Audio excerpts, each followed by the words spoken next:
Here's a comedian coming up, and I guess he's a teacher. I don't know where he teaches that, but somewhere. It's Mr. Reed. Mr. Reed. Oh, okay, here it comes. You guys give it, Mr. Reed. Hey guys, I just came here straight from my side gig, so give me just a second. Thank you.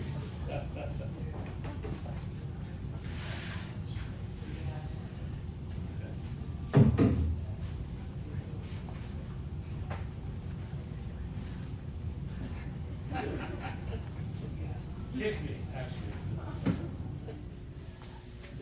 So hey, what's up, Flint? How you guys doing? Hey. Cool. Hey, quick question. So how many people here tonight had a good mom when they were growing up? Any good moms? Yeah? Yeah, me too. I had a really good mom. My mom was a little overprotective though. Like, she was so protective, she used to make me SpaghettiOs for lunch, right? And she'd always add just a little bit of milk to the pot to cool it down so I didn't burn my mouth, which was sweet. But one time I felt bad because she actually got burned. Yeah, while she was adding the milk, she got her nipple too close to the pot. Burned it right up. It scabbed over too. I had to eat dry cereal for a week.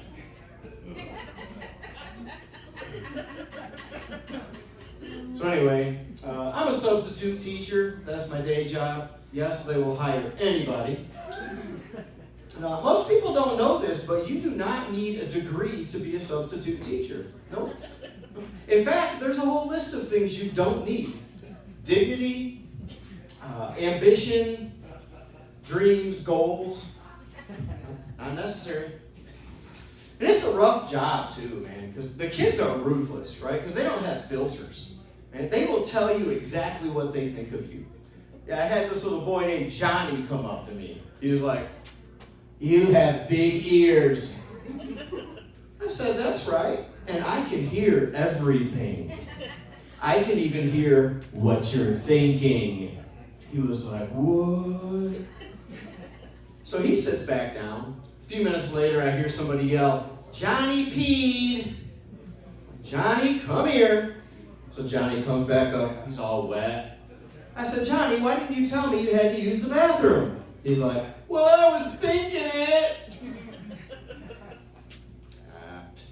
Yeah, these kids, man, they don't listen to me at all, right? I'll be up there trying to teach. They're like,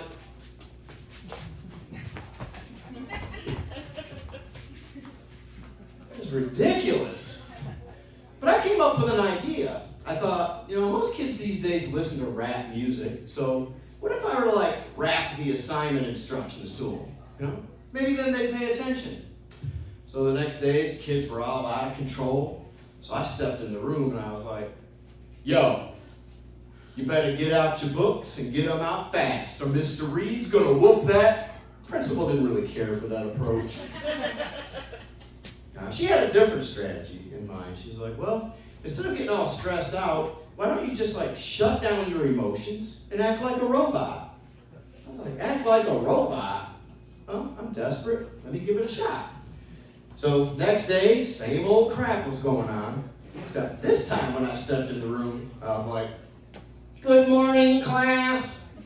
They're like, "Mr. Reed, something wrong with your voice?"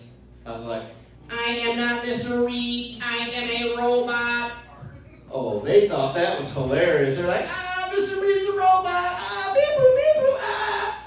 I was like, "Sit down in your assigned seat." They were like, "Whoa."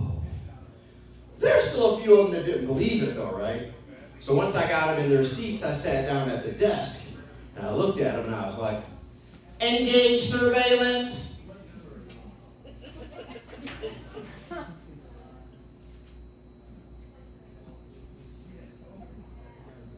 Oh, that messed them up. They were like, "Dang, bro, look."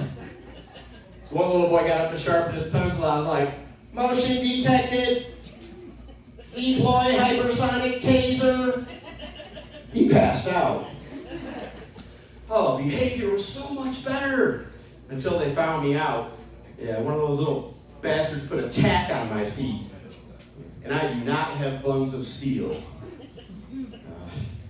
A lot of times when I tell people I'm a sub, they'll be like, oh, well, working with the kids must make you feel young again. I'm like, actually, most of the time it makes me feel pretty old. And like the other day, I tried to be funny. I told the class, I said, you know, if you guys study really hard, you could be just like Fonzie. Fonzie always gets an A. They're like, who's Fonzie? I was like, Arthur Fonzarelli, you know, Happy Days? They're like, what's Happy Days? I said, those are the days that I don't have to come here. I do like working with the kids, though, and I try to be kind to them. Like the other day, we were working on social studies. This little boy comes up to me, he's like, Mr. Reed, I can't find my book. I said, well, that's all right, you can use mine. So I gave him mine, and he opens it up. He's like, gross. I said, well, what is it? He was like, well, it's a picture of a farmer, but someone wiped a giant booger on his face. I said, really? He was like, yeah, I'm going to show this to the principal. I said, well, hold on, before you go, where does your teacher keep the Kleenex? See, because I wiped my booger on it. Okay. So my favorite subject to teach is history. Last week I was in 3rd grade and we were learning about World War II. This little girl raised her hand. She's like, Mr. Reed, I don't get it. Like, why did these countries even have to fight? Like, why couldn't they just have a bake-off? I said, well, that's a good point, you know, but Hitler actually tried that. Yeah, at one point, I think he had like 52 ovens going. Oh, God. Now, see, that is not even my fault. Because we don't get any training. I don't know what I'm doing, right? Here's the training we get. Look, every 6 months we have to watch these video tutorials, okay, with a multiple choice quiz at the end. And it's so stupid because the correct answer is always A, and the rest of the answers are so dumb, you'd have to be a complete moron to fail the quizzes. You guys want to hear a couple of the questions? I brought a couple to share with you. Because it's like one of those things where you got to hear it to believe it. It's so stupid. All right, well, brace yourselves, because this is real. So this first one is from the Bloodborne Pathogens quiz. After exposure to bodily fluids, employees should wash their hands, A, immediately, B, at the summer equinox, C, when God tells them to, or D, employees should never wash their hands because hand washing is pretentious. Oh, it gets way worse. All right, this next one is from the active shooter quiz. If an active shooter enters your school, you should A, evacuate if possible, B, play dead and let the kids figure it out, C, put in your 2 weeks notice, or D, put the bad kids in the hallway. Can I do one more and then I'll get out of here? Okay. This last one is probably my favorite because to me it's by far the stupidest one of all. Okay. And this one's from the sexual harassment quiz. Sending your coworker a penis pic is A, form of sexual harassment. B, a great way to break the ice. C, acceptable if it's done on a Friday. Or D, not offensive as long as you're circumcised. And here's the kicker. Once you pass the quizzes, and you will pass the quizzes, a banner comes up on the screen that says, congratulations, with all this digital confetti, right? And then you're prompted to print out a certificate. And this certificate proves 2 things. 1, it proves you're not completely brain dead. And 2, your parents were right when they told you you'd never amount to anything.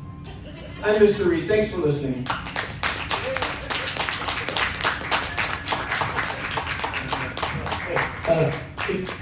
You have a tip jar? Because, you know, anything Tip does, jar? anything does Yeah. help. Right here's It my does tip. help, okay? Yeah, it's a struggle. All right, put your hands together for Mr. Reed.